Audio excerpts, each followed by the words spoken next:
check out our new sponsor, the Health Blaze. All the information is in the description. Use the promo code above.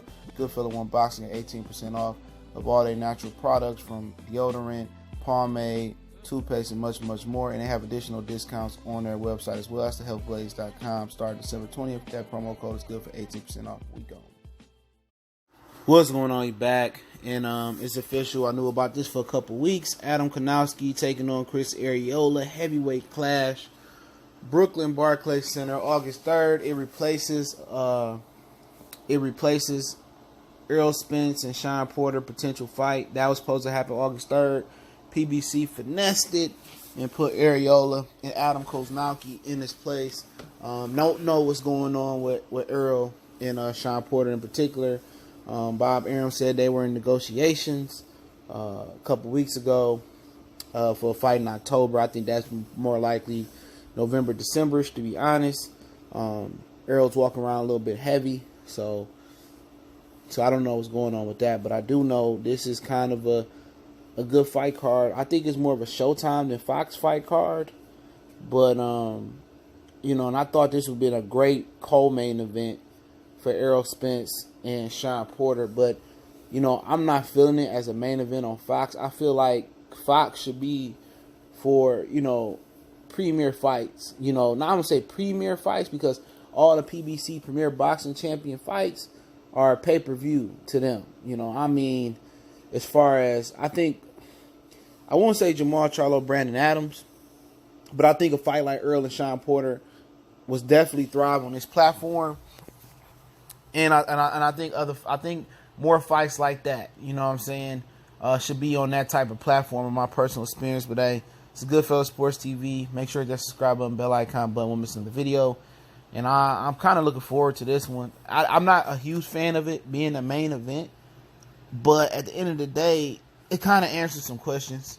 How good of a jaw Kownacki have? Kownacki, I don't think he's fought a bigger puncher with the resume of Chris Arreola before. He might have fought some journeymans or some up-and-coming fighters that were like good punchers, but a journeyman might have the best punch in the heavyweight division, middleweight division, bantamweight division, but he doesn't really have the skills to really use it the proper way. Chris Arreola has experience. He's desperate, and we know he can crack. And he looked in shape in his last fight. I think it was on the Errol Spence undercard versus Mikey Garcia. He looked like he motivated. He was going against an undefeated fighter. He parked him. I seen that fight. I think that fight might have been the best fight on the damn card almost that I see. Kownacki is a guy that comes forward, brings a lot of pressure, and if he could take Arreola's punch, I think he's gonna be a problem for guys like Joshua, guys like Dillian White, guys like Oscar Rivas. He's gonna be a problem. Even a guy like Tyson Fury, he might have the best style for Tyson Fury, to be honest. Anytime a boxer puncher, let me tell you something, man. And this real OG boxing talk right here, man. This is like this any real nigga that know boxing to tell you.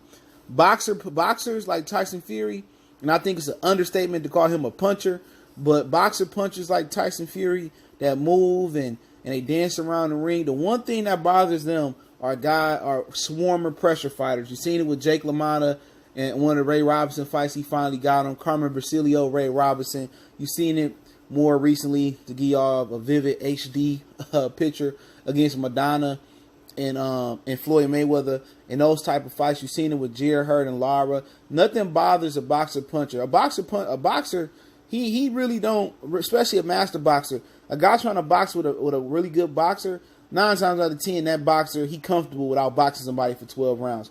But once you erase their distance, once you erase the distance, and you pressure them and you make them fight at a pace that they don't want to fight at, you made them fight in the inside, and they gotta really wrestle and tumble you on the inside, then it becomes a problem. Swarmers always bother boxers, and Kownacki, if he able to take Arreola power, I'm willing to bet him and Tyson Fury would maybe produce. He will make Tyson Fury an exciting fighter more than Deontay Wilder did for the length of 12 rounds, because he's going to be in Tyson Fury's grill for 12 rounds. And Arreola is a better puncher even right now than Tyson Fury. That's a matchup. If Kownacki is able to take Arreola's power, he still can pop. For older fighters, the last thing to go, I think Kownacki has the best matchup versus Fury outside of Wilder in the division, just with his style. Not saying that he's the most refined and gifted fighter, but just because his style. But it's going to be a lot of electricity in the Barclays Center. Like my boy Greg said, a ton of Polish people going to pack that house. And I think this is the last hurrah for Chris Arreola. I felt that Chris Arreola should have pulled out of this fight, and they should have gave him a softer touch and made him fight Ruiz after Ruiz get done with Joshua again. But there's no guarantee that Ruiz goes to the UK or wherever he need to go. I heard the fight is not necessarily going to be in the UK. I'll listen to B Ringside Reporter. Shout out to them. He had an article over there this morning. He went live and he said that necessarily may not happen in the UK, right? So if Arreola can spark Kownacki, I think if Ruiz is able to get past AJ again or bypass that, I think Arreola and Ruiz will be the perfect fight if he get past Kownacki to catapult Ruiz into a Wilder fight, because an all Mexican clash in Mexico and LA, that's huge for the Mexican people to see two heavyweights fighting for three heavyweight major titles plus the IBO. I think that's huge for them. But in this fight in particular, if Kownacki is able to walk through Arreola punches, he able to take Arreola shot, he should defeat Arreola. Arreola legs ain't there, and he always ain't been the most dedicated guy. Even what he ate then and getting out of shape when he ate then 10, 12 years ago, that affects your body right now as an athlete. All the damage, all the wear and tear, you could lose all the weight you want to, but all that shit comes back to haunt you in your aging process. If you don't treat your body right, when you was younger, it tends to come back to hurt you. So if Kownacki can take his punch, I think he eventually breaks down Arreola, but that's if was a fifth, we'll all be drunk. But I think it's an exciting fight. It may produce a fight of the year candidate, not only in the heavyweight division, but I think it may produce a fight of the year candidate in boxing. If Arreola is as desperate and he is diligent in his training and he's disciplined, for this training camp, Kownacki looked a little bit out of shape. Him and Michael Hunter did a little face-off picture on Twitter. He got like titties, man, like sloppy fat nigga titties, and he got a ball of belly, so he ain't in the best of shape. I don't know what Chris Arreola, what type of shape he is, because he fought in March, and these fighters, they don't keep in shape. They both 6'3", all right? They don't keep in right around the same arm length, too. They don't keep in shape in between fights no more. They don't. That's one of the lost arts in boxing. They don't train in between fights. They only train for training camp. And they only fight once or twice a year, so it's easy to get out of shape. So this fight can come down to conditioning. Kownacki has never fought nobody to really test his conditioning. Arreola should invest in the body and shoulder because Kownacki. But I think when you're talking about power, I think that goes to Arreola. You talking about pressure and determination and youthfulness, that goes to Kownacki. But Kownacki has took a ton of damage throughout his career just taking blows. And I think, neurologically, he took a lot of punishment just in a short career span on the prize fight level. Arreola is a live dog here.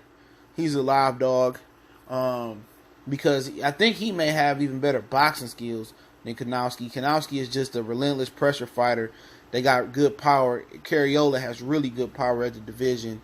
I will favor Kownacki because his usefulness and his jaw and his determination, but he ain't fought no power puncher like Arreola. Arreola still can crack, but Kownacki is more likely to work up and down, and his pressure is more likely and his power good enough to probably break down the older Arreola. I favor Adam Kownacki. I love to hear Mr. Boxing Today synopsis on this fight, man. But I think it's a really good fight. It would have been even better if Errol Spence and Shawn Porter was the main event on regular Fox, but it ain't rolling out that way. Also, McGill Cruz and Berto on the undercard. Sir Marcus Brown is taking on John Pascal. That fight has been moved around from card to card.